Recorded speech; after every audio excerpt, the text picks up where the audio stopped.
it is very odd and rare to have a Canadian team in a Stanley Cup final, it seems. And we have one with the Edmonton Oilers, of course, led by their phenom, Connor McDavid. And of course, a lot of the shows up in Canada have been talking. What does this mean for Connor McDavid's legacy? Oh, wow. A legacy. If he wins, it's great. Uh, we all know how hard it is just to get there. The torture you have to put your body through just to get there. And you said it, I mean, when were the last time the Edmonton Oilers were in a Stanley Cup final? When was the last time the Edmonton Oilers won a Stanley Cup final? We're going back, what is it, Well, 17 years? 2006 was the Yeah, last time they were. 2006. Okay, 18 years. Yeah. And the last time they won one was 1990.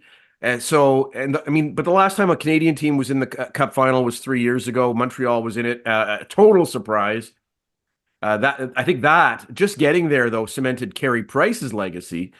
But when you're talking about Connor McDavid's legacy, I think so much is expected of him. So much. I mean, he is the best player in the world right now, and so much is expected of him all the time. And I feel like if he wins a Stanley Cup, then it will cement his legacy. If he doesn't win, then he'll have to get to another one. And as I said, it's really, really hard to get to a Stanley Cup final. So, I mean, in terms of legacy, that's where I stand, and that's how I feel about Connor McDavid's legacy. I mean, he is a great player. He is one of the greatest players. Now he has to, get over that final hump and win a Stanley Cup, and it's going to be tough. Well, in the day and age of media and the way we do the hot take machine and the way everybody is talking, I remember, over 30 years producing, it was always, we don't talk about people's legacies like we do now. It's like it has to be every week we have to compare somebody to somebody else. I know, obviously, when Crosby and Ovechkin broke into the league, there was that incredible rivalry that Crosby dominated for so long. And remember, year after year after year of Washington having a disappointment after disappointment after disappointment, several times to the hands of the Pittsburgh Penguins. Ovechkin, that was the whole thing on him, was like, ultimately, what will his legacy be if he doesn't win a Stanley Cup? And that totally changed, Howie, when Washington won that cup and he was the party boy and he was the face of the franchise, the league, you name it. And we never talk about that anymore. It's funny. Obviously, he's going now for a huge record if he can catch Gretzky's goal record, which everybody thought was unthinkable.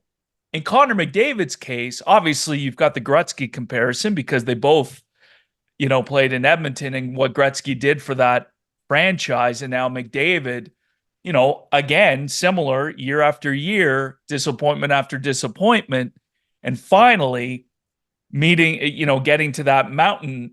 And if he wins, he's at that mountaintop where now I'm going to tell you in 2 weeks' time, if Edmonton does win the Stanley Cup, you know what's going to happen now.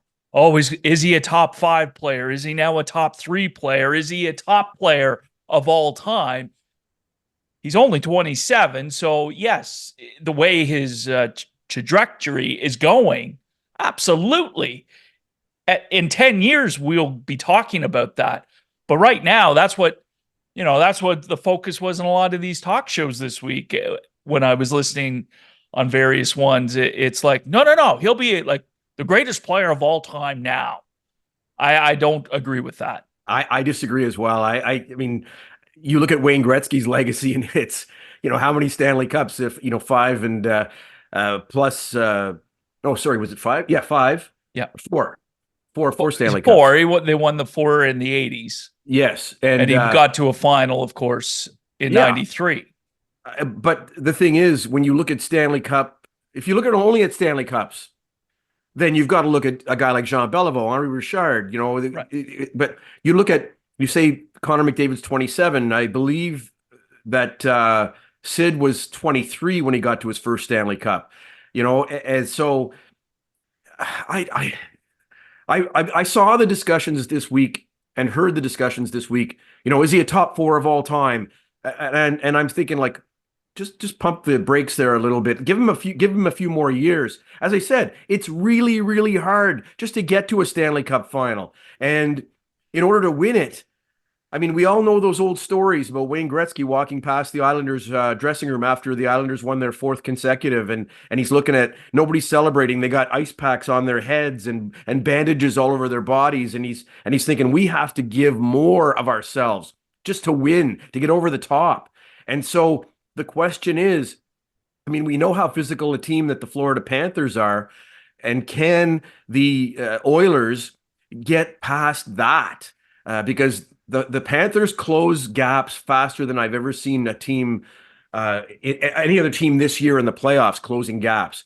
I remember when the Leafs were playing the Bruins in the first round, and Leaf fans were saying, "Why aren't the Leafs doing anything?" I'm thinking like, look at how fast Boston's closing gaps on Toronto. And then Boston played against Florida, and Florida was closing gaps on Boston faster than Boston could close gaps on them. I remember doing research on this is I don't know, last year, this year, whatever, teams in the Stanley Cup Finals, the Islanders and the Flyers. And the Flyers were saying the Islanders close. It feels like we're in a phone booth. They're on top of us every second. We don't have any time to do anything with the puck.